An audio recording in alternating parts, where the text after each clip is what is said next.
멸공. 안녕하세요, 우쩌라고입니다. 오늘은 윤석열 대통령 내란 재판, 그리고 군 내부의 변화, 더 나아가 이 모든 것 뒤에 자리한 미국과 트럼프 대통령의 그림자까지 굉장히 복잡하지만 흥미로운 흐름을 하나로 정리해 보겠습니다.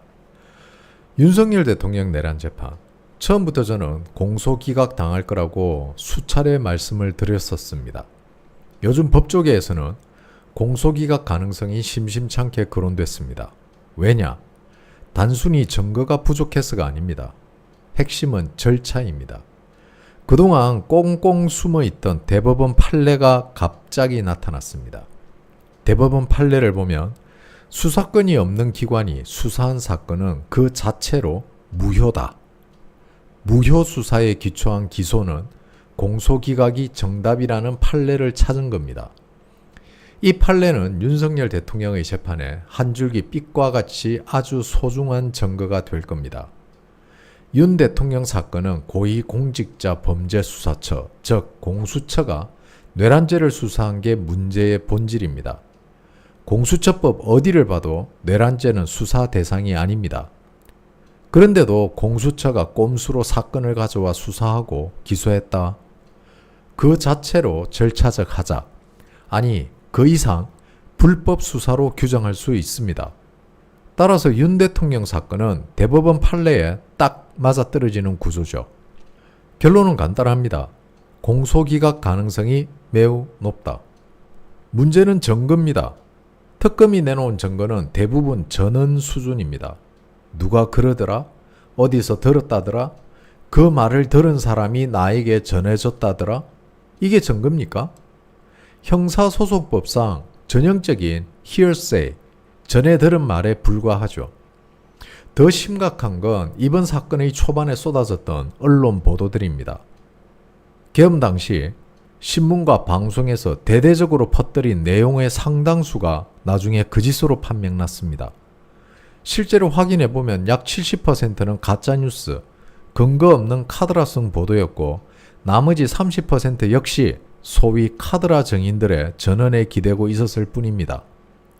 그러니까 지금 법정에 올라온 증거라는 게 가짜 보도와 전언 정언을 섞어놓은 수준인데 이걸로 어떻게 대통령을 내란 혐의로 몰아가 재판을 유지하겠다는 건지 이 자체가 사법 코미디라는 겁니다.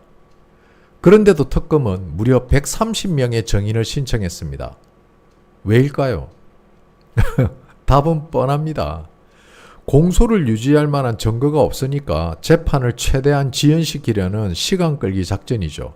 그 시간 끄는 동안 윤석열 대통령을 충분히 악마화시킬 수 있기 때문입니다. 정인 한 명 신문하는데 반나절에 하루 꼬박 걸립니다. 130명이면 계산기 두드릴 것도 없죠. 1년 이상 재판을 끌 수 있습니다. 결국 진실을 밝히는 게 아니라 정치적 효과를 극대화하려는 겁니다. 하지만 민주당은 뒤에서는 재판이 왜 이렇게 지연되냐고 판사들을 공격합니다. 재판 지연은 민주당과 검사들이 지연시키면서 말이죠. 그런데 작전과는 다르게 뭔가 잘못 흘러가고 있다는 걸 민주당도 느끼고 있습니다. 공소기각 혹은 무죄 가능성이 높아지자 민주당은 노골적으로 사법부를 흔들고 있습니다. 조희대 대법원장을 탄핵하니마니 청문회에 불러 세우니마니 이건 사실상 사법부 협박이죠. 하지만 이게 오히려 역효과를 냅니다. 사법부는 독립성을 중시합니다. 정치권이 이렇게까지 대놓고 압박하면 판사들의 반발심은 더 커집니다. 정치의 꼭두각시가 되면 안 된다. 이런 기류가 재판부 내부에 아주 강하게 퍼지고 있습니다. 우들법 연구회, 국제인권법 연구회 판사들조차 보수 재판관들과 한 목소리를 내고 원팀이 돼가고 있다는 거죠. 결국 민주당의 발작은 스스로 무덤을 파는 격입니다. 사법부가 정치적 중립을 증명하려면 오히려 공소기각 혹은 무죄 판결을 내릴 유인이 커집니다. 재판만 문제가 아닙니다. 이재명 정권이 진짜 위협을 느끼는 건 바로 대한민국 군 내부의 태도 변화입니다. 군은 원래 선대응 후보고라는 원칙을 가지고 있습니다. 실전 상황에서 보고 먼저 하다가 시간 놓치면 병력은 이미 당했을 수도 있으니까요. 그런데 방위 출신 국방장관이 뭐라고 했습니까? 선 보고 후 대응. 말 같지도 않은 짓이죠.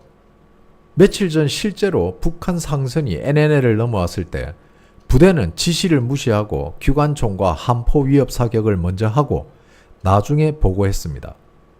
그게 진짜 군의 모습입니다. 그래서 군 안에서는 이재명을 대통령이라 부르지 않고 팀장이라고 부른다고 합니다. 국방장관은 뭐라고요? 낙하산. 웃긴 게 아니라 이 굉장히 심각한 겁니다. 군 내부 신뢰가 완전히 무너졌다는 거죠. 이재명 정권은 집권 후 한미일 연합훈련을 막으려고 했습니다.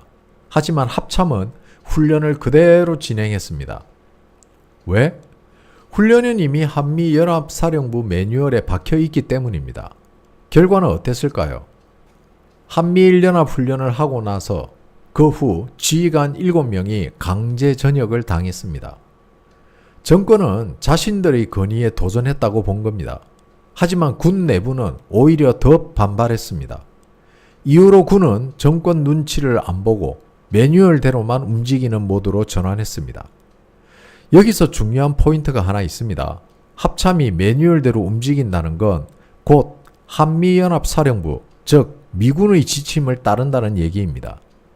결국 한국군 지휘체계는 트럼프, 미 국방부, 인도 태평양 사령부, 그리고 주한미군, 한미연합사, 합참, 한국군 이렇게 명령체계로 내려오고 있습니다. 형식상 통수권자는 이재명이지만 실제 작전 지휘 라인은 트럼프 대통령의 명령에 종속된 겁니다. 이재명 정권은 군을 통제한다고 착각하지만 실제로는 군이 이재명을 팀장이라 부르고 국방장관을 낙하산이라고 조롱합니다. 군은 국민과 헌법 그리고 동맹의 지침에는 충성하지만 정권의 지시는 매뉴얼 선에서만 형식적으로 따릅니다. 이건 곧 대한민국 군은 이미 미국이 접수한 상태라는 걸 의미합니다. 그리고 그 미국, 결국 트럼프의 손에 최종 지휘권이 있습니다. 그렇다면 이재명은 어떤가요? 군사적으로는 보호받지 못하는 정치인, 파리 목숨과도 같은 존재가 된 겁니다.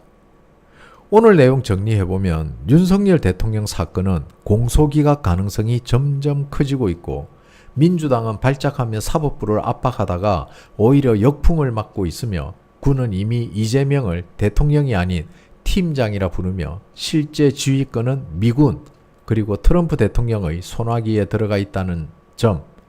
즉 대한민국 정권은 겉모습일 뿐 실질적인 힘의 균형은 완전히 다른 곳에서 움직이고 있습니다. 이게 오늘 우리가 직시해야 할 현실입니다. 멸공